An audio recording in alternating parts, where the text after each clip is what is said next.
जिससे पर्यटकों को काशी के बारे में, सारनाथ के बारे में और महात्मा बुद्ध के।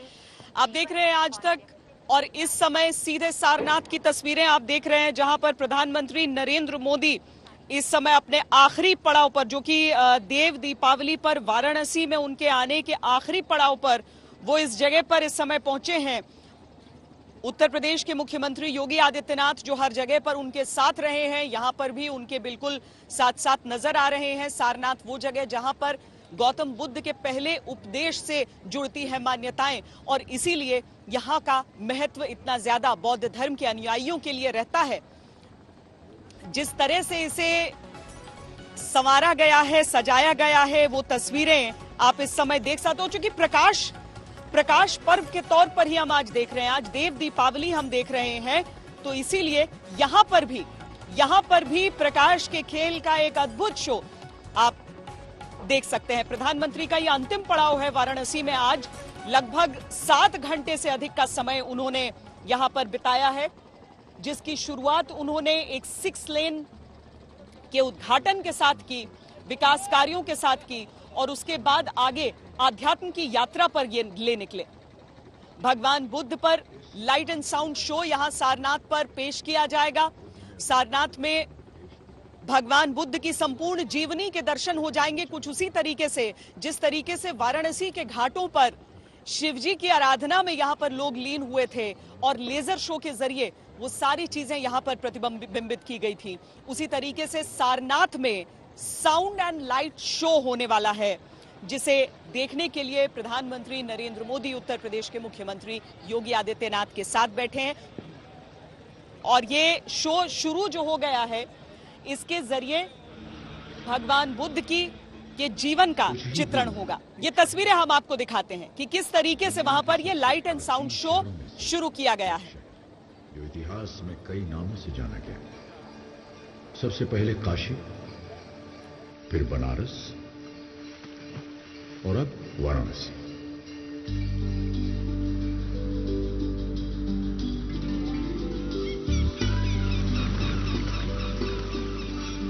मंदिरों की नगरी है ये, बाबा विश्वनाथ की नगरी। हर शाम शहर के अनगिनत घाटों पर भगवान को अर्पित संध्या आरती के असंख्य दिए जगमगा उठते हैं। आरती की ध्वनि जो मन को शांति प्रदान। ऊपर जो ये लाइट एंड साउंड शो हो रहा है, अमिताभ बच्चन की आवाज में आप सुन सकते हैं कि गौतम बुद्ध के जीवन दर्शन को इस समय, और ये इतनी सुंदरता से इसे बनाया गया है, जहां पर काशी के घाटों का चित्रण भी इसमें हो जाता है। आप देखिए तो काशी के घाटों में भी किस तरीके से सूर्य को अर्घ्य दे रहे हैं लोग, गंगा जल का आचमन कर रहे हैं, वो सारी चीजें यहां पर इस समय इस धार्मिक स्तूप पर आप देख सकते हैं।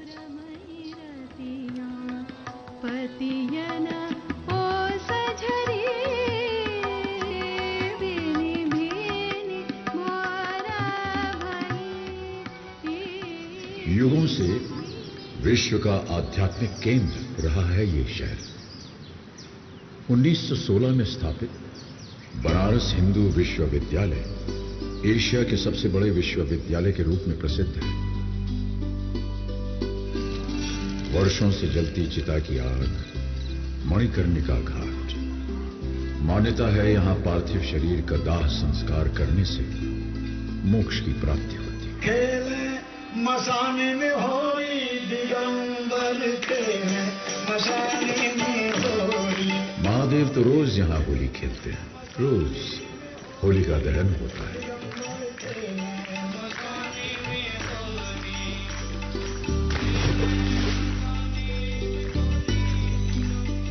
जिंदगी से धड़कती उमंगें सजोई ये गलियां, यहीं तो बसा करते थे कबीर, बसे थे तुलसीदास।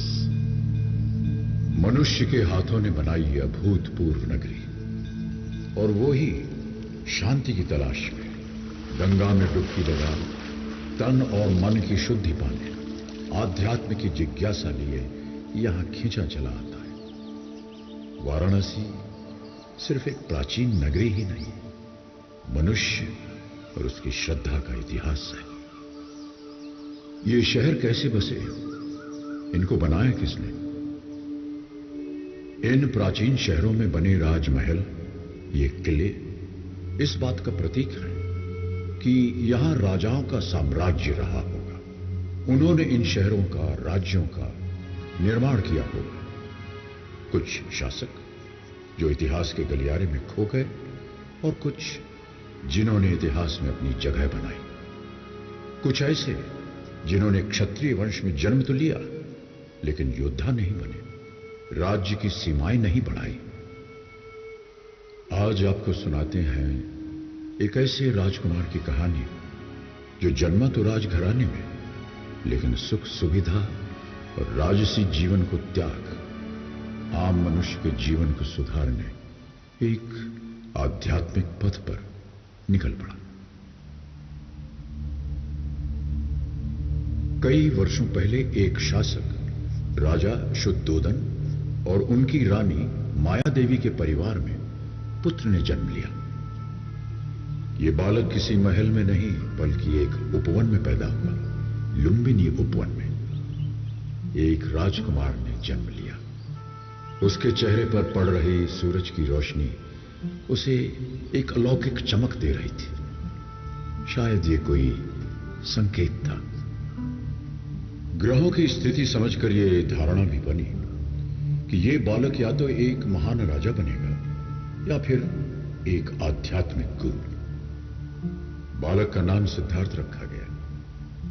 राजा शुद्धोदन चाहते थे कि राजकुमार समय आने पर वंश को आगे बढ़ाए और एक महान राजा बने।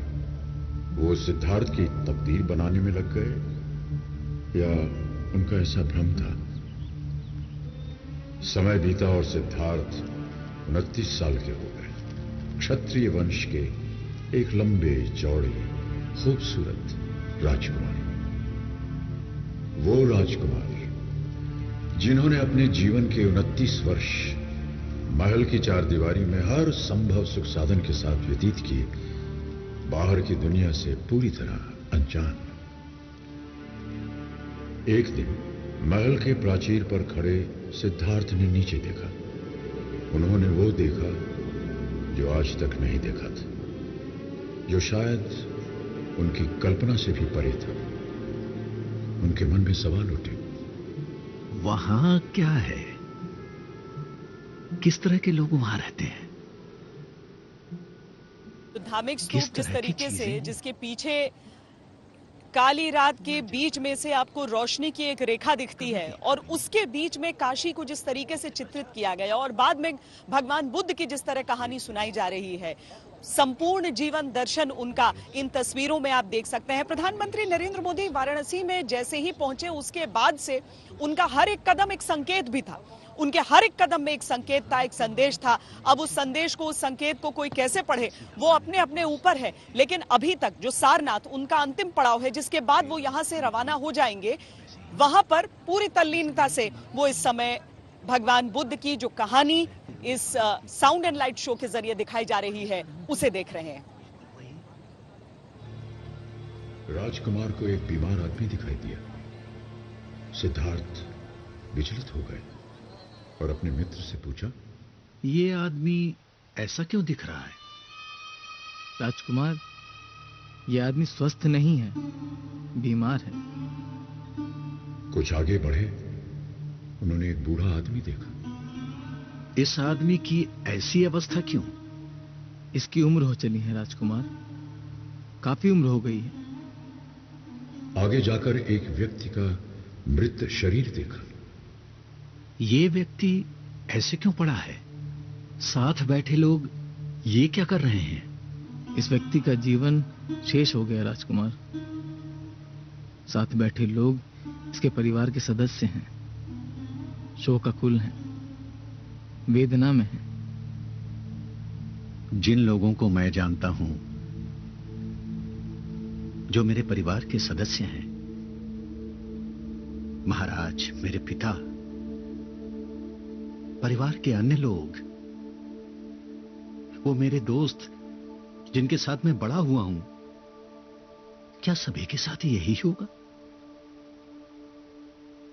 सबके साथ? राजकुमार, बुढ़ापा तो सब पर आएगा।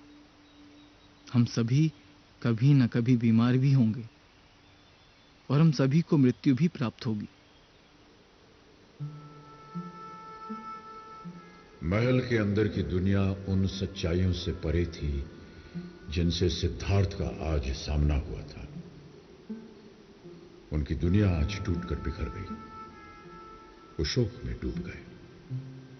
वो उन सभी दृश्यों के जवाब चाहते थे जो उन्होंने महल के बाहर देखे थे। उन्हें इस बात का आभास हुआ कि अभी तो बहुत कुछ देखना है, समझना है, जानना है।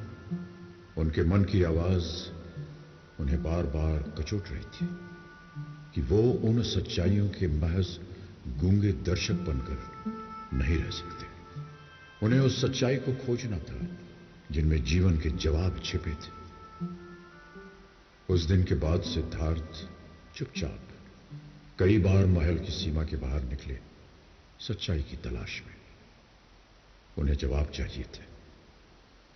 अपनी ऐसी ही एक यात्रा के दौरान सिद्धार्थ ने एक साधक को देखा जो गहरे ध्यान में लीन थे। उसकी आंखें धीरे से खुली और सिद्धार्थ की आंखों से मिली। उनके विचार जुड़े। सिद्धार्थ को उसी क्षण एहसास हुआ कि जो उत्तर वो बाहर खोज रहे थे वो तो उनके भीतर ही थे, उनके स्वयं के अंदर। उनका निश्चय आकार लेने लगा। अगर आसपास के लोगों को उनके दुख दर्द समझाने में मदद करनी है तो उन्हें स्वयं इस पहलू को समझना। भगवान बुद्ध का ये जो जीवन परिचय आप सुन रहे हैं, उसमें उनके जीवन को बहुत सरल तरीके से सबके सामने रखा जा रहा है कि किस तरीके से गौतम बुद्ध भगवान हुए। और ये पूरी जो उनकी जीवन की यात्रा रही कि किस तरीके से एक राजकुमार ने आगे बढ़कर उस व्यथा को समझा, उस दर्द को समझा जो एक आम इंसान महसूस कर सकता है। उसे महसूस करते हुए जब उन्हें उस परम ज्ञान की प्राप्ति हुई और आज गौतम बुद्ध के दिए हुए जो संस्कार हैं, उनके दिए हुए जो मंत्र हैं, उस रास्ते पर लोग चलते हैं। अहिंसा परमो धर्म का वो गौतम बुद्ध की सीख, जिसके जरिए सम्राट अशोक, जिन्होंने इस स्तूप का निर्माण भी करवाया, किस तरीके से चंड अशोक को अशोक महान माना गया था, इसी में वो कहानी भी जुड़ जाती है। वो गहरे ध्यान में लीन होते गए। एक आश्रम में 5 भिक्षुओं के एक दल ने उन्हें ध्यान की इस अवस्था में देखा। उन्हें लगा कि ये व्यक्ति बुद्ध बनेंगे और यदि इस प्रक्रिया में वो उनके साथ रहे, उनसे जुड़े रहे, तो उन्हें भी विवेक और ज्ञान की प्राप्ति होगी। ये कौन है? चेहरे पर इतनी शांति, अपने चारों तरफ की ध्वनि से अनजान, अपनी तपस्या में लीन। इनका अनुसरण करना चाहिए। इनके साथ रहें तो हमें भी ज्ञान की प्राप्ति होगी। वो सिद्धार्थ के पहले अनुयायी बने। कौटिन्य, महानमन, वप, भद्दिदय और अश्वजीत, इन्होंने सिद्धार्थ का अनुसरण किया, उनकी सेवा की और ज्ञान प्राप्त किया। सिद्धार्थ की साधना चलती रही, लेकिन लगभग 6 वर्ष के बाद भी उन्हें अपने प्रश्नों का जवाब नहीं मिला। उनको एहसास हुआ कि मंजिल बहुत दूर है और समय एकमात्र जीवन काल है। वो चाहते थे कि उनके आसपास के लोग जन्म, मृत्यु और उसके बीच के काल को समझें, जीवन के सार को समझें। उनके लिए जीवन का सार एक दिए के समान था। अगर हम एक दिया जलाते हैं तो कुछ समय पश्चात वो बुझ जाता है, पर अगर हम एक दिए से अनेकों दिए जलाएं तो चारों ओर इतना प्रकाश फैल जाएगा कि प्रकाश सीमित नहीं रहेगा, वो औरों का जीवन भी रोशनी से भर देगा। सिद्धार्थ मानते थे कि बाहर के युद्ध को जीतने से बेहतर है भीतर के युद्ध को पहले जीता जाए। एक बार यदि मन की शांति प्राप्त हो जाए तो उसे कोई चुरा नहीं सकता। वैसे ही हमारे भीतर का आनंद जो परछाई बनकर हमारे साथ रहता है हमें कभी नहीं छोड़ता। एक दिन सिद्धार्थ अपने आखिरी आश्रम से निकल पड़े, अपने आप ही इस भीतर के युद्ध को जीतने के लिए, और उनके पीछे पीछे चल पड़े पांचों भिक्षु। कि वो बिहार के उरुवेला नामक गांव जा पहुंचे। बिना कुछ खाए पिए निराहार रहते हुए उन्होंने तपस्या आरंभ कर दी। सिद्धार्थ अपने शरीर को कठोर यातना दे रहे थे, स्वयं को परीक्षा की चरम सीमा तक ले जाना चाहते थे। एक दिन ध्यान करते हुए सिद्धार्थ अचेत हो गए। जब होश आया उन्होंने विचार किया कि सत्य की खोज का यह मार्ग सही नहीं था। हमारा शरीर एक वीणा की तरह है। यदि वीणा के तार ढीले छोड़ दिए जाएं, तो कोई स्वर नहीं निकलेगा, और यदि वीणा के तारों को कसते कसते ऐंठ दिया जाए तो टूट जाएंगे तार। ये सब विचार करते करते वे पास के ही गांव में एक गृहस्थ के द्वार पर पहुंचे। वहां पहुंचकर क्षीण कंठ से उन्होंने पुकार लगाई, भिक्षान देहि। सिद्धार्थ का ये रूप देखकर पांचों अनुयायियों को लगा